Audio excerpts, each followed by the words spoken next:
very different from what you saw on TV. Bit late for a heckle, my friend. Sometimes people have to fucking learn a lesson. Hello, I'm Sophia Jessica, and welcome to the Fan Carpet. It's incredible to speak to you all this evening.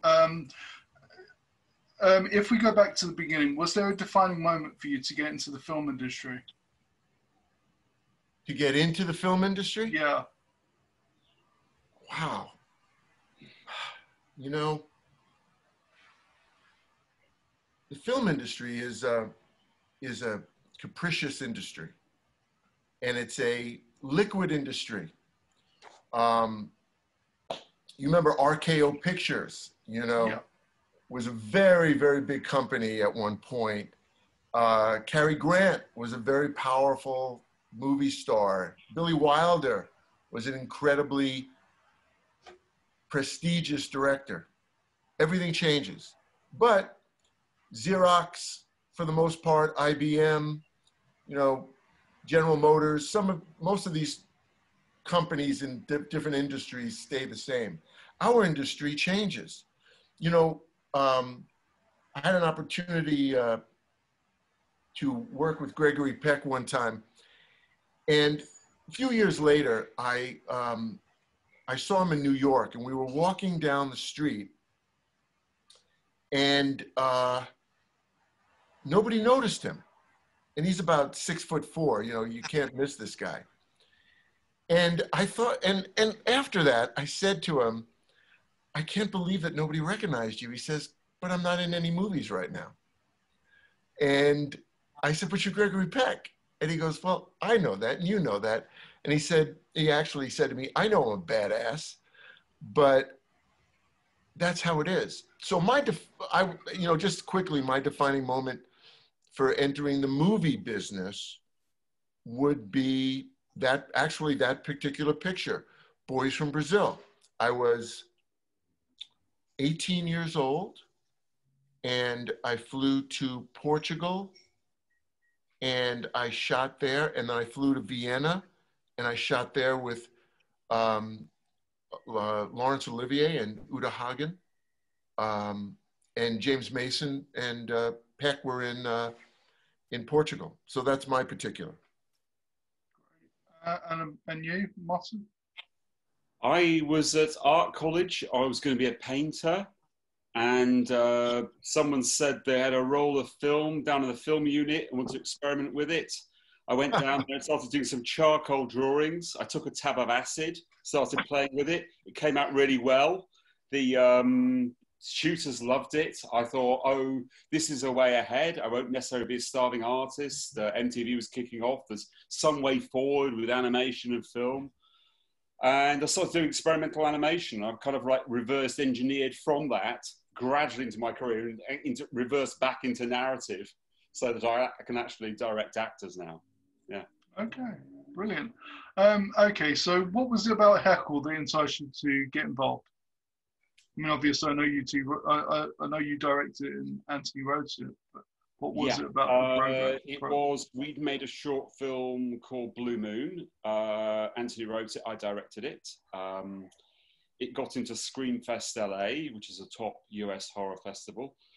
And it was on at the Chinese theatre, Grauman's Chinese Theatre. So we flew out for that. And on the plane, we talked about a way forward to build on our working relationship, because it'd been fun and come out well. And we wanted to do something, we didn't want to get bogged down with all this, like a big CGI monster or anything like that. Something that was going to be quick to shoot, very much about characters and actors in small enclosed space, ensemble acting, powerful characters that could play off each other. So Anthony already had this script, Heckle, and it was ideal for that, the classic kind of country house party gone wrong. Lucky for me. Yes. Lucky for me. Yeah. And, Steve, we started shooting it in blocks, and I got good commercials, DOPs involved, so the look of it kind of went up.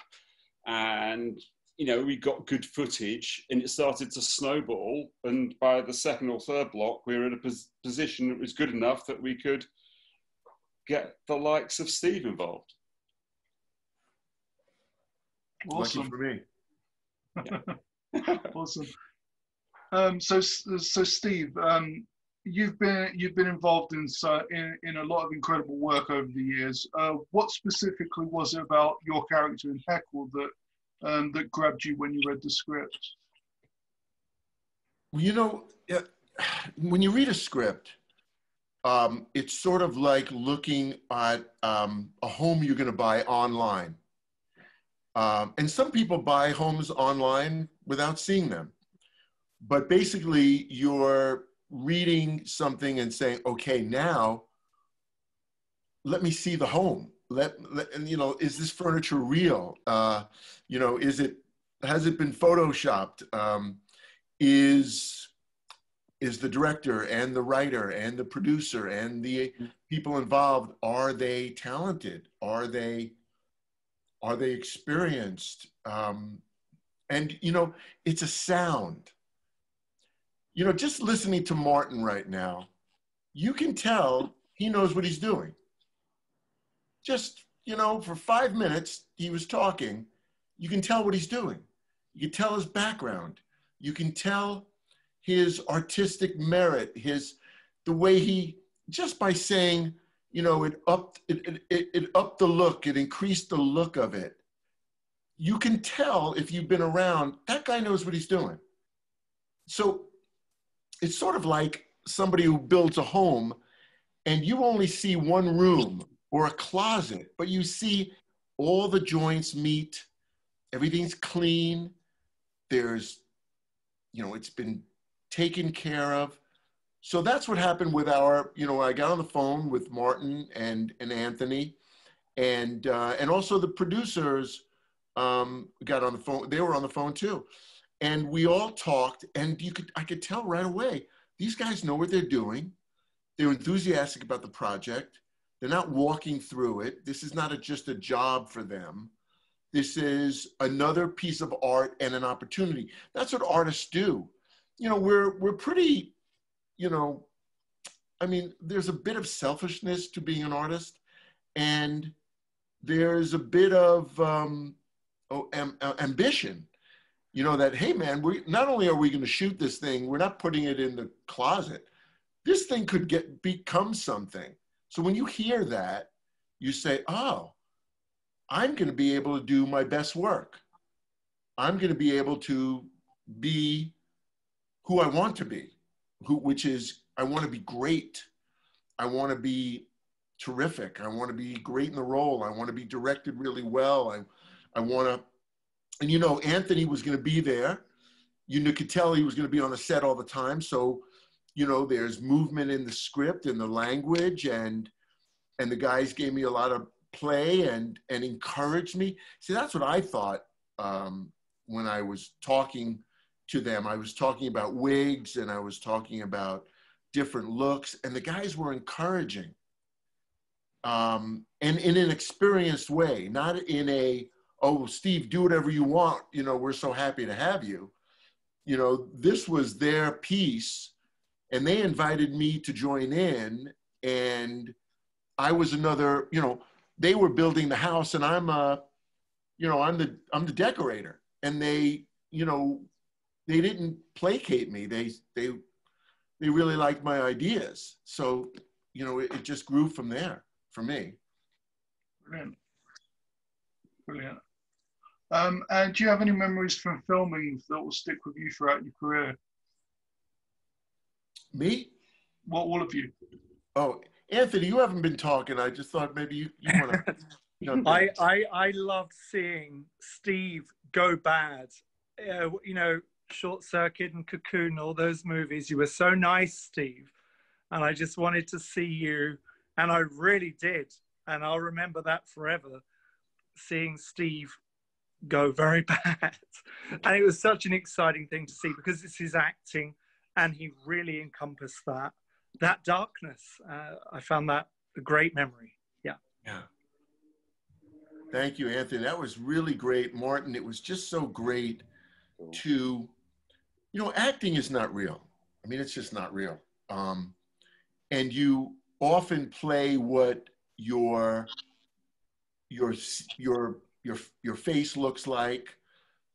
Same with directors and writers. They write a couple of things at the beginning and people start to think, oh, they only do rom-coms. They only do action pictures. They only do, you start getting, and people sort of expect that from you, which is good.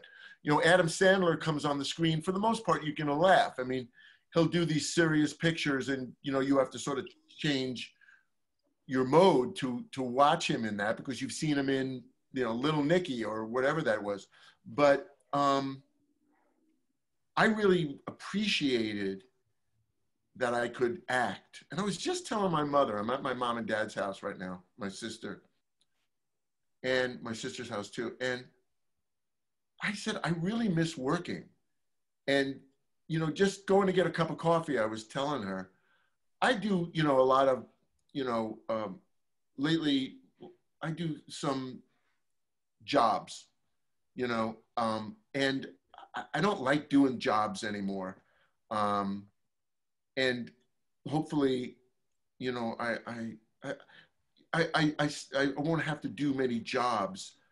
This was working.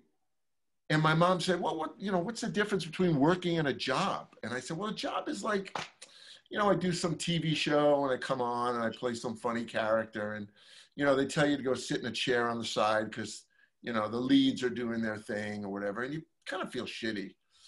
But, a friend of mine said, you look in your cookie jar, Steve, and you're a really good actor. You got great hits behind you and you're also a great actor. So I miss working. And this was, I've done a couple of pictures after Heckle that I've worked in. But this was a job I worked in. And I appreciate it so much, Martin and Anthony, for giving me this opportunity to do my craft. And it was a great experience. And the one moment I will remember is, I don't know if you guys remember, someone who was filming me on stage and there was some white ball that was going across the screen and they thought it was some sort of spirit.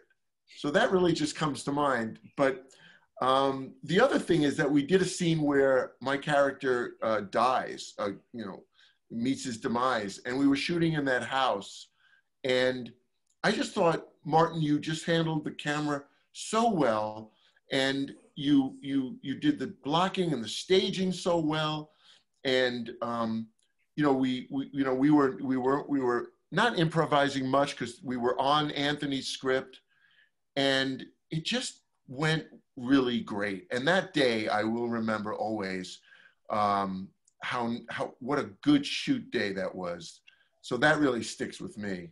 I've been talking a lot, and I don't want to, I've got more time because I thought I had to take my dad to the doctor. So, I can groove until, I'll tell you I have to go. But so I don't want it to all be on me, Marc, right now. So, I don't want you to do that. I can remember the first day we were shooting with Steve, and we were shooting a scene in a park, and it wasn't one of our most extreme scenes. But you, Steve, took me aside between setups and you said, I've got an idea for what I'm going to do tomorrow, which is when your personality does turn bad. And you just gave me a blast of it. And it was so extreme and intense. And I thought, okay, well, that's good. Job done. I don't have to force that. That was straight out the bottle. Pure. I remember. Yeah. Thanks. Psychosis. It was nice. Yeah. I like preparing, and I think on a movie set, and if you have a director that accepts it, that you can talk about tomorrow and the next day. So, if you said to me, oh, gee whiz, I think that might be the wrong way to go. Oh, no problem. I have time to change it now. I'm putting in a couple of couches into the living room, and you go, oh gosh, we don't want that color. definitely not that color. No problem. I'm so glad I talked to you ahead. And you know, we did that a lot on the picture, you know, moving around and talking about the next day and talking about the work of the day and being able to change things. And Martin, you have got a great ability to be flexible and to adjust, and, you know, and along with your, you know, you're really bright and you have a very amiable personality. And that's, I think that's the winning combo in a director, you know, is somebody who knows what he's doing and, you know, and pleasant to be around, you know. Anthony, you are horrible. It's a script. Steve, I mean, just you when you were researching this, you had knowledge of comedians, hadn't you? You'd hung out with comedians that you sort of felt you had an affinity with them, because what, you know, from Anthony's script, what we were looking for, and this is pre-Joker came out, we were looking for that duality where someone has a very kind of light entertainment, amiable public face, and then there's a divide, and then they're a different person. Can be justifiable, can be territorial, can be like, okay, you don't want, you know, I don't owe you anything now, I'm off out of my professional role. But we were looking for that strong kind of yin and yang. And you had some experience, I think, of people who had that vibe. I did, you know, I used to hang out at the Comedy Store from 1976 for 15 years. And, you know, I saw all the guys go through there, whether it's Letterman and David and Jay Leno and Eddie Murphy and, you know, and a pal of mine, Mike Binder, and then a lot of comedians that weren't very well known. And comedians are kind of dark. Some of them are really dark guys, and mean, and sarcastic, and they're always bright. A good comedian is very smart, but they're sharp sometimes and angry, and surprisingly angry. You know, you kind of see them on stage and they're funny, but if you're a heckler, they can, you know, I knew a guy actually said, this one guy, I forgot his name, hope it comes to me. And he used to, when someone would heckle him, he'd say, hey man, you know, I can piss on you from here. And it was, the audience laughed, but he kind of meant it. He was like, I will piss on you. And you just, you know, it was an adult atmosphere, but you'd say, wow, it's kind of harsh, man. And then backstage, you know, I'm always sort of this bright person, or, you know, looking for a joke, and I'm always sort of nice. These guys were mean, and they would, and still to this day, I have friends and I have colleagues who are comedians or actors and make fun of my, you know, excitement about life, you know, whether it's like, oh man, this cup is a great cup, man. I love this cup. And people say, the fuck do you like about the cup? It's just a fucking cup. And, you know, and I want to say, what are you raining on my parade for? I mean, what the, I just said it's a nice cup, or it's a nice day. Oh, yeah, Steve, it's a really nice day. Oh, fuck you, man. You know, I mean, and a lot of comedians are really that way. So, and, you know, one of the guys, not that, because this guy actually is pretty nice, Andrew Dice Clay. And I knew him when he was Andy Clay. He was a comedian at the Comedy Store, and he was great. Later on, he picked up that persona, which he became famous for. But he's a really nice fellow, very, very nice. Not mean-spirited at all, but I kind of wanted that sort of gruff in his voice and that sort of thing. And then I looked at a bunch of other comedians too, you know, that I could sort of copy and, you know, and use as a template. We found that amazing wig for you. That wig is incredible that you wore. Yeah, that was great. Yeah. Great stuff. You liked it because it's. I think you found it as it was like a prop that helped you give a handle. It had a sort of classic kind of eccentric hair thing, like the Three Stooges used to have, or Right. something like that. A weird thing that happened. I mean, there's the thing about stand-up comedians as well. That darkness. There's something to do with wanting to be in front of a hostile crowd and being able to control them or manipulate them, isn't there? Yeah. Yeah, there's that power. And, you know, I think even my character said, this is my house, you know, this is mine, this is where I live. Yeah. You know, and, you know, and talking to the audience and the hecklers and, you know, talking to the audience, you know, I'm in charge here. I'm in charge. You know, I go home, maybe I'm not in charge, you know, on the street, I'm not in charge, but here I'm in charge. And, you know, absolute power corrupts absolutely, you know, and so true. Yeah. I mean, there were scenes there where we let you ad lib and really run with it. And it's great. Once you had that going, we just went in and got as many setups as we could of it. Yeah. Yeah, it was great. Really get that live thing, you know. Yeah.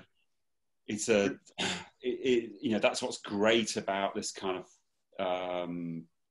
filmmaking, because you don't have loads of people bearing down on you, sitting around the monitors. You can go in, you know, I'm just there with Anthony and we can just, okay, we just nod at each other. Was that, you know, that's not the script, but it goes from the script and goes somewhere else. And we think, yeah, that's good. And, you know, it's live and we follow it.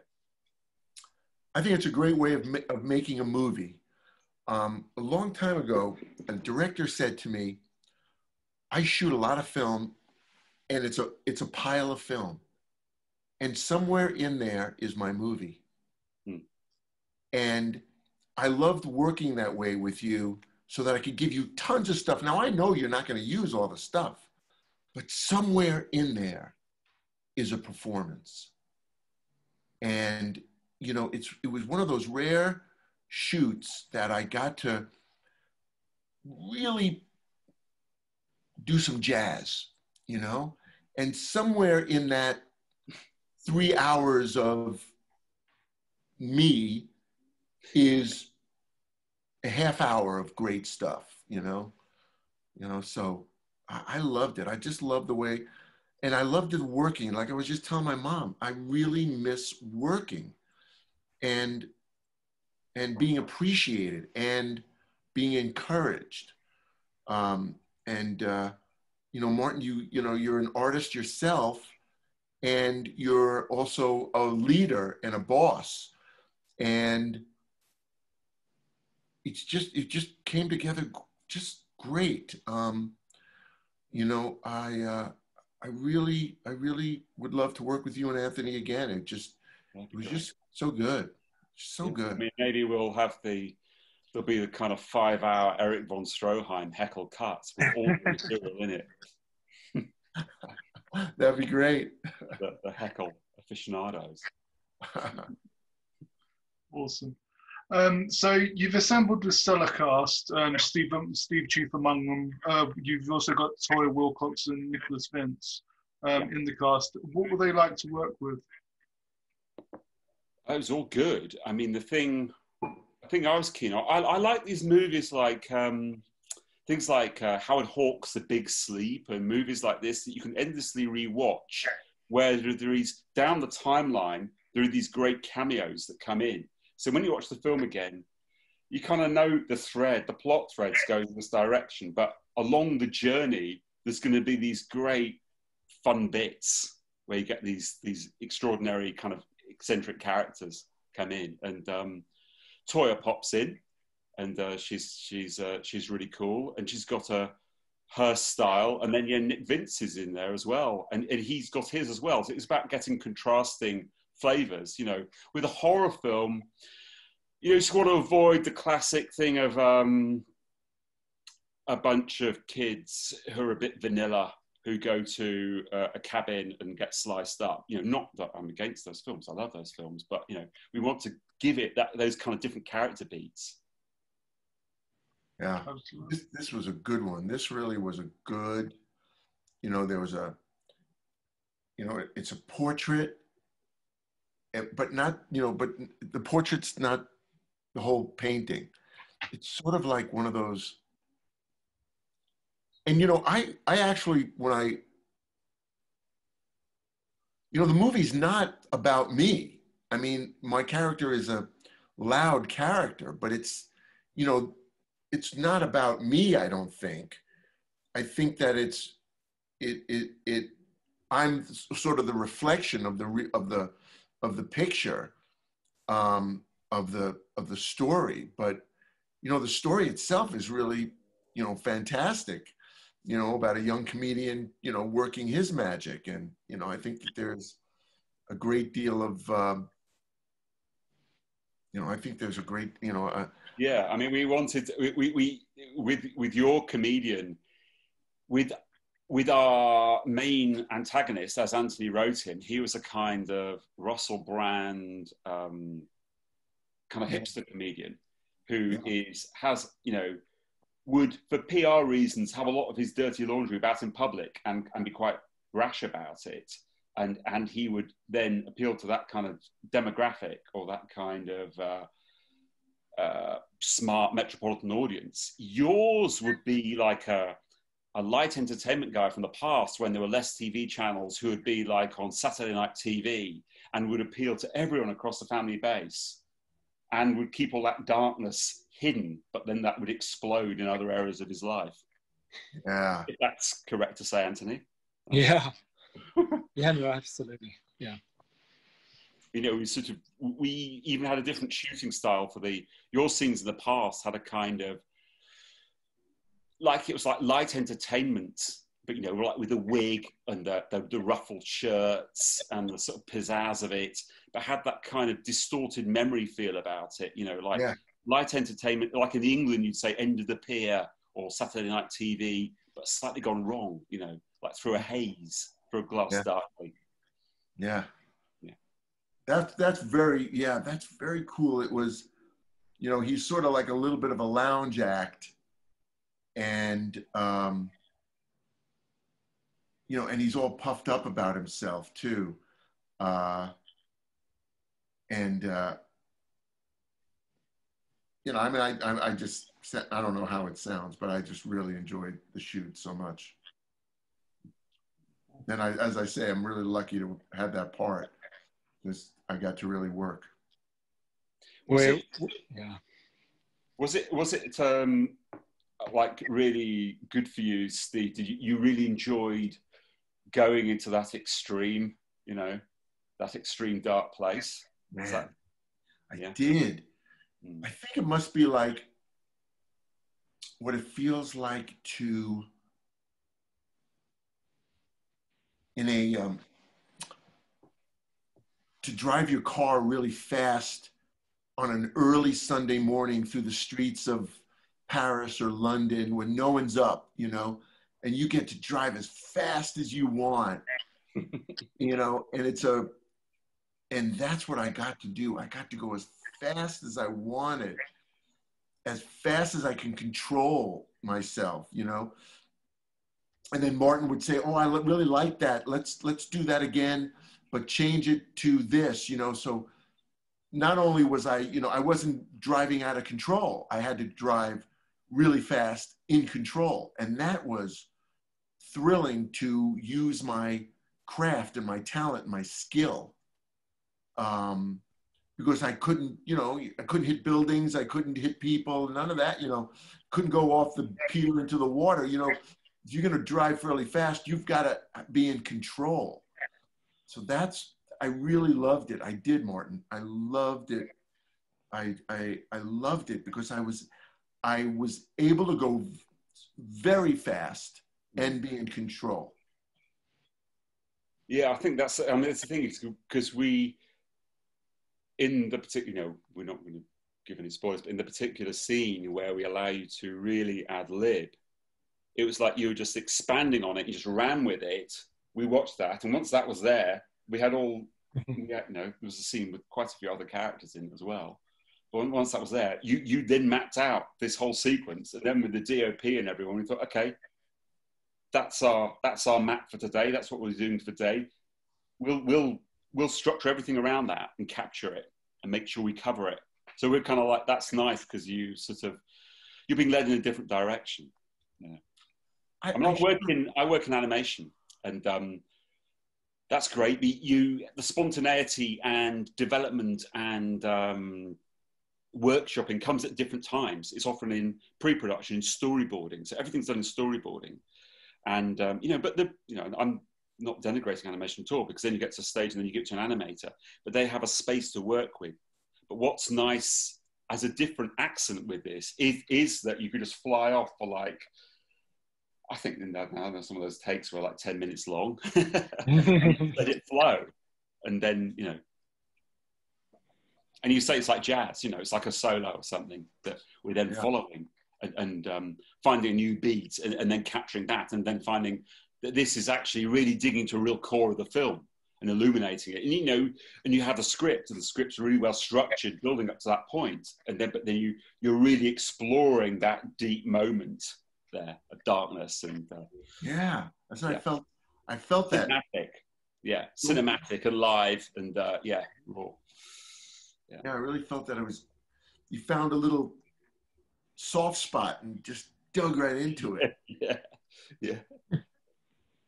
That was great, and I'm just thinking, my mom said, well, you have to do jobs because it pays money. And I said, yeah, I guess so, but I don't really want to do jobs. But,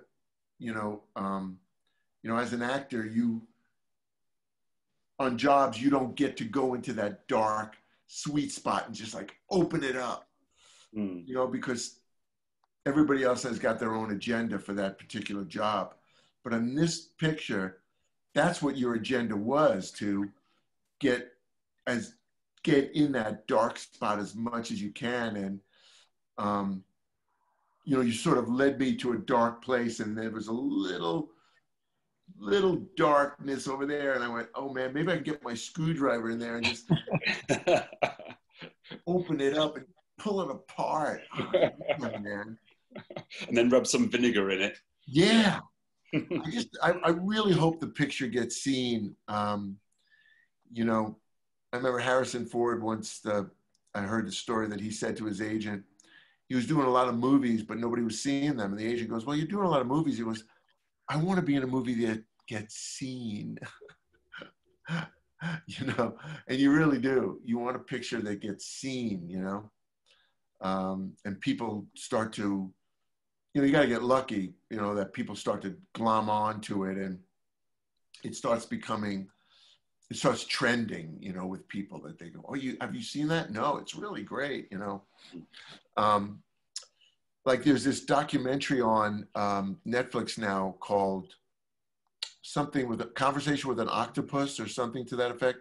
Do you guys know about it? No, not seen that one. It's a documentary. And it's a true story about a guy whose life wasn't so great, but he starts going diving, and he starts having a relationship with actually an octopus.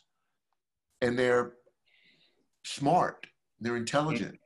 And this thing has sort of started trending, and people are starting to watch it. And it's just a small little documentary. But I sure hope that happens with our picture, that people see it, that it goes on, it streams and, hopefully gets into some theaters, especially in UK and in Europe, and starts getting seen. A friend of mine, Andy Nyman, who's a really good actor, he heard about the horror festival, and he said to me, oh my God, I know about the picture, I'm going to watch it. It hasn't been streamed. It hasn't been shown yet, has it? Or has it been? It's on the 24th. It's on the 24th, and we'll get you a copy over. Great. It's on the 24th. Yeah. So and that's the only time you can see the picture, right? Mm-hmm. So he said, yeah, he's waiting to see it, because he's been a part of the festival for 20 years, he said. You know Andy? Andy's great. We love Andy. He's a true FrightFester. We loved his show that he did, which was called Ghost Stories. And it was a really scary play. And then he did a film. Great guy. Yeah. I'm going to, That's a great movie. Yeah. I got to watch it. I'm going to watch it like tonight. I haven't seen it, and I feel terrible. I'm writing it down to just watch it, because we've never met in person.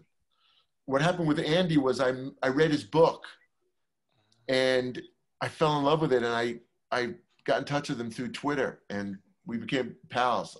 A buddy of mine sent me the book, and he worked together, and they're, you know, they worked together, and I really wanted to talk to him. So we've only met by Zoom, Andy and I.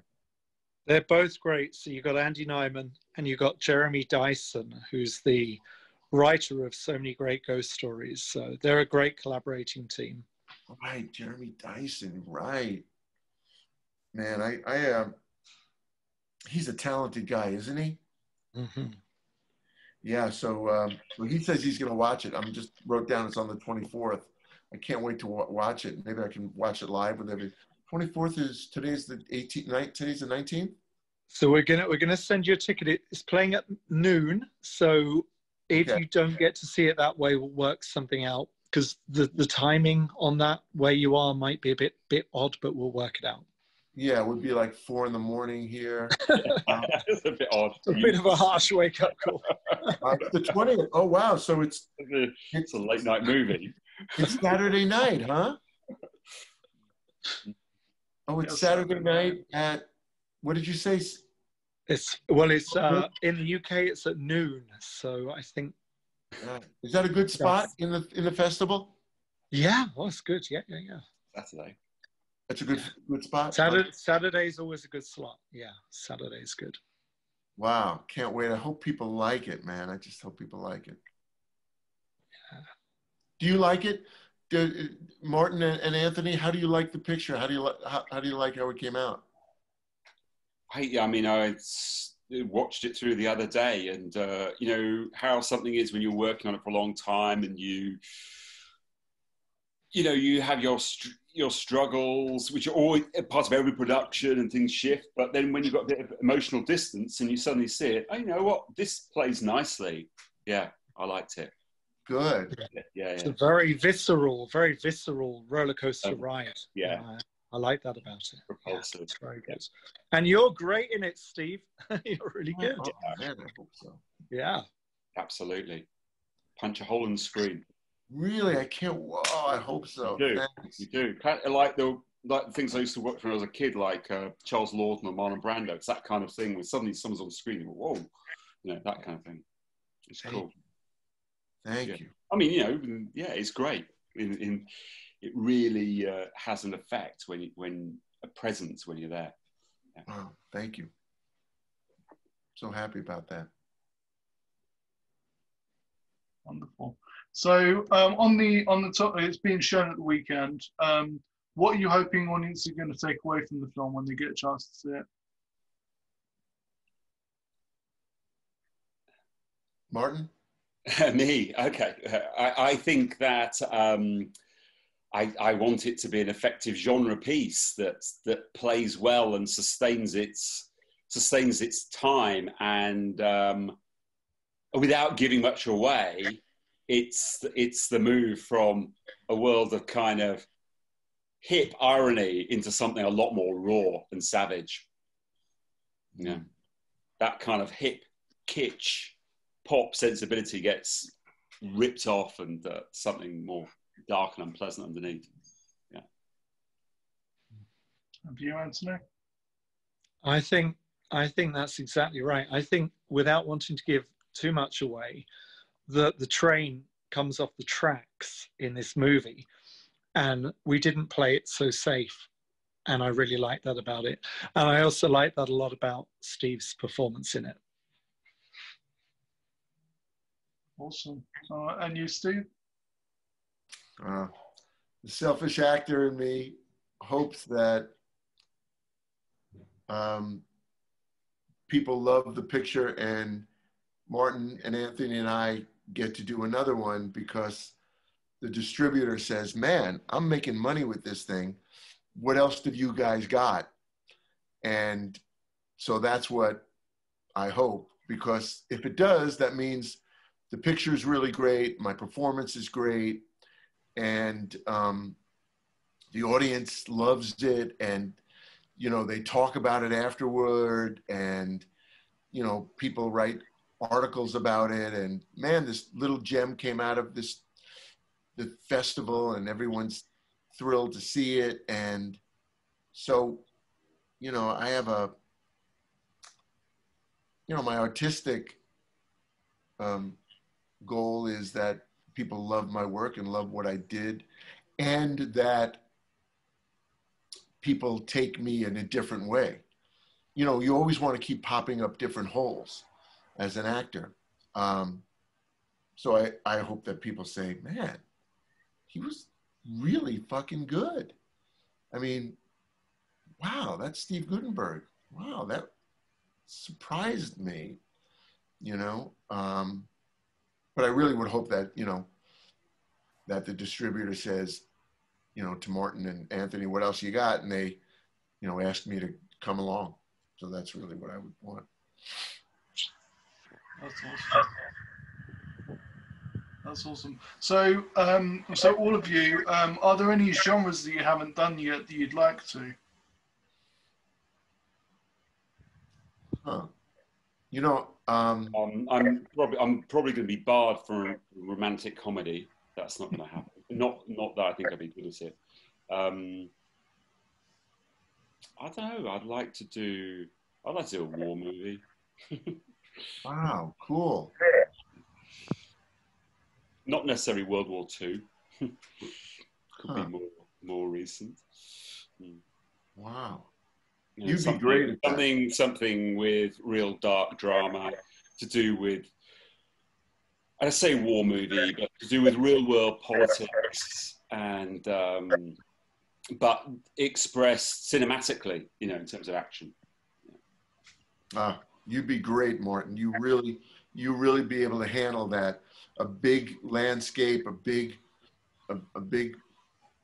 tableau that you could paint on, you know, because you are an artist. I'd love to see you have a big field full of wounded soldiers, or a jungle where, you know, there's fighting going on, and and also those, you know, David Lean scenes where the blocking goes back and forth inside a tent, and, you know, soldiers are talking to each other, and you know, everything is high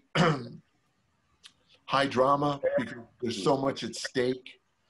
And you could really handle that. You know, you're so calm that you could handle, you know, 500 people on a set and really get your thing out of it. So yeah, with the right first, second, and third AD, yeah, right. To get them right, yeah, right. Get them wrong, I think with 500 people would be a problem. But yeah. Everyone back in position. What? Yeah.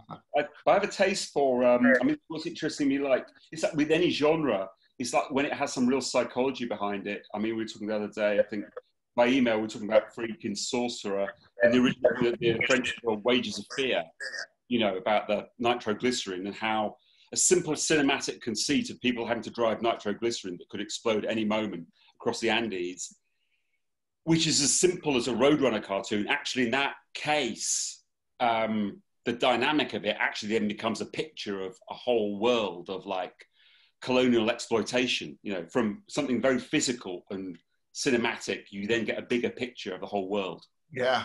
And so, you know, and that's the stuff with horror, you know, great horror films like Romero's horror movies, you know, about fear of crowds, you know, the great stuff, Get Out, you know, racism, Rosemary's Baby, you know, fears about pregnancy, you know, all these things, they're always psychological, you know, psychological social stuff that's in there that drives the genre.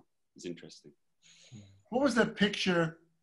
It was by a Spanish artist, a Spanish director, about all these people brought to a house, and they were trapped in the house. They couldn't get out of the house.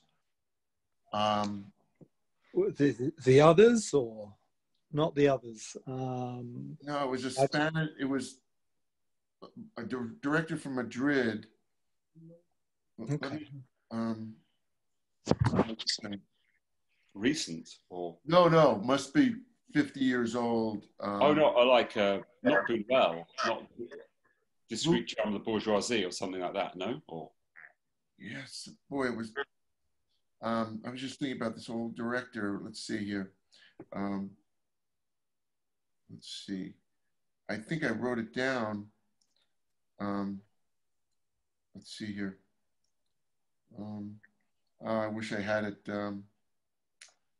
I don't remember the name. I'd have to come up with it. But it was a really psychological movie where all these wealthy people are brought to this house for this weekend. He was like the first guy to do this. It was like 10 little Indians or something. And, you know, one by one, they're getting killed and they can't leave the house. There's like an invisible barrier. And they're all, what's that? They all start to starve to death. And it's a really great picture. And all the help leaves the house, all the maids and the cooks, they all leave. And all these rich people are in the house to fend for themselves. You know, I mean, it's obviously not a war movie, but it was really, I wish I could remember the name. It's not The Exterminating Angel. Oh, that's it. Yeah, Buñuel. Who directed it? Louis Buñuel, the surrealist director who Spanish. Did Un Chien Andalou, you know, where the woman gets her eyes sliced open, the shocking, you know, that famous short that caused furore in Paris in the 20s. And then he moved into narrative film, but he always had that sensibility later on of subverting things. And Belle de Jour as well, you know. Oh, Belle de Jour. About the prison prostitute. You know, that kind of cultural mix of like being both subversive but kind of imbued with his Catholic background as well and getting the pleasure in transgressing it. Yeah. Right. Yeah, that's great. I mean, yeah, I think that's, you know, I think that's, Anthony and myself would say that that's terrain that we're comfortable with. Wow. The middle class party going wrong. Yeah. That would be a great picture to redo. I mean, you know, or just lift and make on our own. That was just a great subject matter, you know, so apt for today. You know, having a bunch of hedge fund guys and finance guys and, you know, all these guys who've totally screwed up the market, all these billionaires, you know, and the audience would love to see them, you know, gnawing on each other's arms. Yeah. I mean, yeah, Exterminating Angel. That's it. Yeah, with no restrictions on their depravity. Yeah. Right. Yeah. Right. Wasn't it that? And they couldn't leave the house for some reason, right? Yeah. Right. Wow. Well, I tell you what I would like to do. I would actually like to do a Western. I just think that there's because there's such nobility in those characters. They had most of them were all, you know, hard, rough-hewn people. But I would have liked to do it in the countryside in England, where there were cowboys in the 1800s who dealt with cattle and, you know, dealt with farms and things like that. And they weren't American cowboys, they weren't gauchos, but they, you know, they had their own way. And Highwaymen. I mean, the closest thing we got to, I don't know, the first one I can think off the top of my head was also classed as a horror film, which has that kind of feel, is Witchfinder General, which is about the chaos in the Civil War. And it's about, in the English Civil War, the country's all falling apart and the rival factions fighting. So people take advantage of it, and you get Vincent Price as this witchfinder who manipulates people and goes around saying he finds witches and picks on people and you know, and tortures them. And it has that sense of chaos and riding from town to town. And it's shot in Norfolk, where we shot a lot of Heckle. And it uses that big wide open space of East Anglia as well. Wow. And in fact, the DOP on it, the film came out in the 60s. The DOP on it, after it came out in the States, was poached by Sam Peckinpah to bring it back to Westerns because he saw it. And he said, oh, this guy's great. So he got the same DOP to shoot Straw Dogs and Pat Garrett and Billy the Kid. Yeah. Wow. So there is a kind of crossover. But I know what you mean. There is like an uncharted English history where it's not all chamber stuff in like little, you know, it's not all sort of in its sort of nice Victorian homes, but there is stuff about people roaming in wide open spaces and a sense of lawlessness between towns, which is the thing about what's great about Westerns. Yeah. And the other great thing about Westerns is because, I mean, the way they always work well is because after a while, people know the tropes of it and the rules of it so much that the minute you start seeing the film, you go, oh, I know this. I know where we are. And then you can riff off so quickly from that. That's what's great about that genre stuff and go somewhere else with it. Absolutely. Wow, how cool. Wow. What about you, Anthony? What do you want to do? I think that the horror genre goes so deep that I just want to keep exploring that. So I you know, in horror you've got supernatural, you've got everything, every different type of film, and I guess I like the dark side so much. You know, it's I couldn't do a romantic comedy, I don't think either. It's got to be the you know, the scary movies. They're just the most fun. Yeah, that's the way forward for me. And we'll do one. We want to do a ghost story with you, Steve, a really scary English set ghost story where you're a ghost hunter. We'll work something. There's some really, which is why I think you'd like the Andy Nyman film Ghost Stories if you're going to watch that tonight, because you'll get a sense of English ghost story lore. Really? Yeah. Cool. I'm going to do that. I'm sure it's on Netflix or one of those things. Yes. It's on. Wow, I'd love to do a ghost story with you. God, that would be great. Yeah. Oh, really cool. And horror is like sort of endlessly pop. You know, we're in dark times, and sort of people like dark fables because it like helps. You know, I don't know. People have an appetite for it, even dark times, because it kind of makes them come to terms with things. Sure do. Sure do. Absolutely, yeah.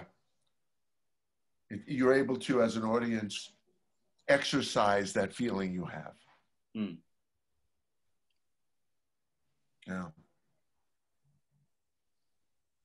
Absolutely. So, on the subject of Netflix, is there a book that you're a fan of that hasn't been adapted to film or TV or Netflix yet that you'd love to be a part of?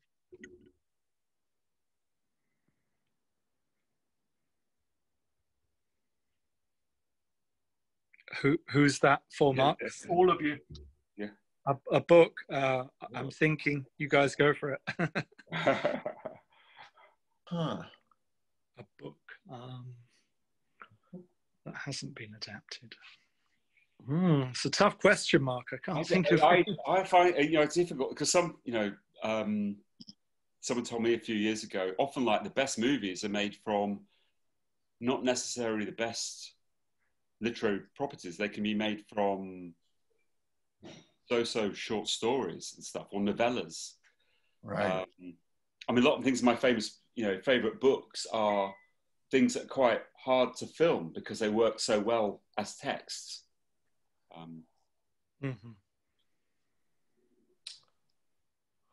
Yes, tricky one. Trying to think. There was a detective book that I read a long time ago called Plum Island. And I always thought that would make a great movie. But there's so many short stories that Ray,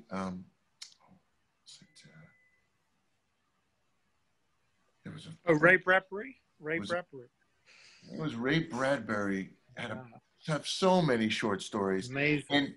And Dick. Yes. The author last name is Dick. Philip K. Dick. Yeah, Philip K. Dick. Blade Runner. Yeah. Oh, he did Blade Runner? Oh, wow. Yeah. Ray Bradbury's great. You know, Something Wicked This Way Comes needs a remake. It's a great story, great dark Disney film, but it could be done again. Actually, I have got one, Mark. The Box of Delights needs to be made into a film. This is a great novel. The Box of Delights.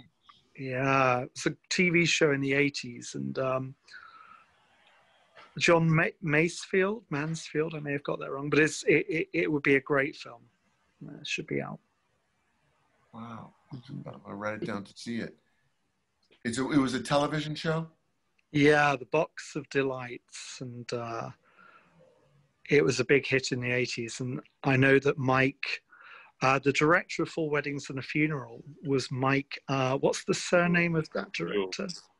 He was going to do it, and then I don't know why, but it didn't happen. But it should be done. Wow. I mean, I've got a taste for like epic sagas one day, you know, like Icelandic Viking sagas or Beowulf, Homer. If it was done in a, you know, you capture the rhythm of the ancient world and stuff like that, and the time-honored mythology, this kind of stuff. Oh, speaking of Vikings, this has nothing to do, but I saw a very funny television series from Norway called The Norsemen. Yes. You see it? Yeah. It's got a kind of Monty Python vibe to it. Yeah. Right. Yeah. Really funny. Yeah. It was very clever, very smart. Very smart. Well, you watch a lot of material, Martin. Do you watch the screen every day? Do you watch something every day? A profession? Oh, yeah, I do. I because I'm working in it all the time, I tend to go off and watch like sort of esoteric, quite extreme like art house films and things like that, just to cleanse my palate, you know. Wow, and you get something from it, you know, because you get something from it. I think, you know, even in Heckle, you know, we find things that give you a different angle, you know, rather than always watching the latest binge sensation. Yeah. So, you know, things like that, you know, that Boonwell film you're talking about is cool. You know, there's some of the really dark horror that Anthony's introduced me to as well. Things like Martyrs, you know, that's like a bracing Scotch, you know, that's like a strong whiskey or something that wakes you up, you know, after a long time of having tepid drinks, you know. Right. you know you're awake after seeing that. You know. What's it called? Martyrs. No, don't watch it, Steve. We can't. You mustn't watch your mum. No. It's too much. Martyrs is a French film. Don't watch the remake. It's a bad idea to watch the remake, but don't watch it with anybody else though, because it's going to ruin their night. And if you watch it, maybe have a tea break or something. Oh my God. Okay. Yeah. It's something very, it's nasty, but it's totally uncompromising. And there's something very French, and, you know, as in the name, there's something very French and Catholic about it that allows it to go where it goes. But yeah. Oh man. I love talking about good work. I love talking about great work. I just love it. The modern work today, most of it doesn't interest me. But I do like older work. I like stuff that the people are long gone, but their work is so good. Yeah. I really need to sit and watch more Bergman and Truffaut, and I really need it. You know, I watched Wild Strawberries. Yeah. And I loved it. And and then I'll sit there and watch, you know, at 6 o'clock while we're eating dinner, we watch Family Feud, you know, on TV, which is an American dumb TV show. It's a game show. And I'm thinking, what am I fucking doing? I don't know, you know, when you're doing films to entertain an audience, but what you get from watching those movies is you find little tricks or different angles into staging a scene and stuff like that. It's really useful. Right. You know, Right. you're not just following the formula, but you can learn from it. You can learn from it. Yeah. Man, oh, I'm being called. I gotta go take my dad. So sadly, but Martin and Anthony, I gotta stay in touch with you guys. Let's do a Zoom soon. Yes. We will. You know, and Marc, thank you for having me. Yep, thank you. This has been incredible. I mean, I've been an admirer of your work for a very long time. I think the first thing I saw you in was either Short Circuit or Three Men and a Little Baby. So that was a great picture. Yeah, I love those. So yeah, but yeah, thank you so much for spending the evening with us. This has been awesome. Oh wow! I just need to realize that. Let's see, it's 12, so it's 8 o'clock there. Wow. That's right. Yeah. Wow, man, I miss seeing you guys. It was nice to meet you, Marc and Martin and Anthony. I really miss seeing you guys. I'm so glad we did this. This is terrific. Let's email each other in the next few days and set up a Zoom so we could chat again. Brilliant. Yeah, lovely. Great. Send you my love. All right, look after yourself. Take care. Thanks, you guys. Lovely evening. Thank you for watching The Fan Carpet. Please follow us on Facebook, Twitter and Instagram for more content next time.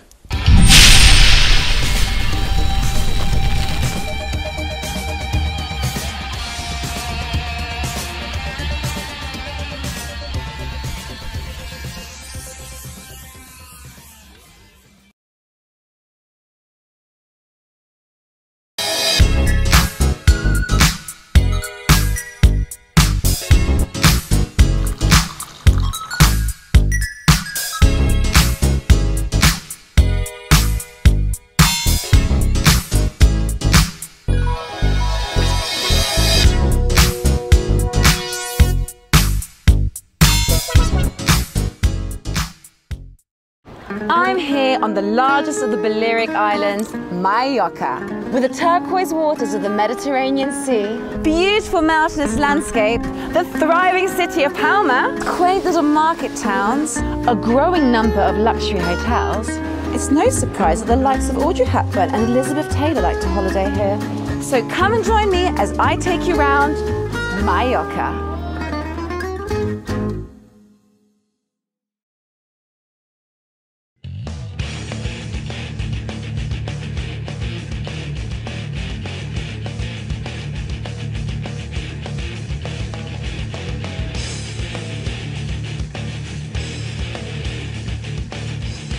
Thank you for watching The Fan Carpet. If you like this video, be sure to click that thumbs up button at the bottom of your screen.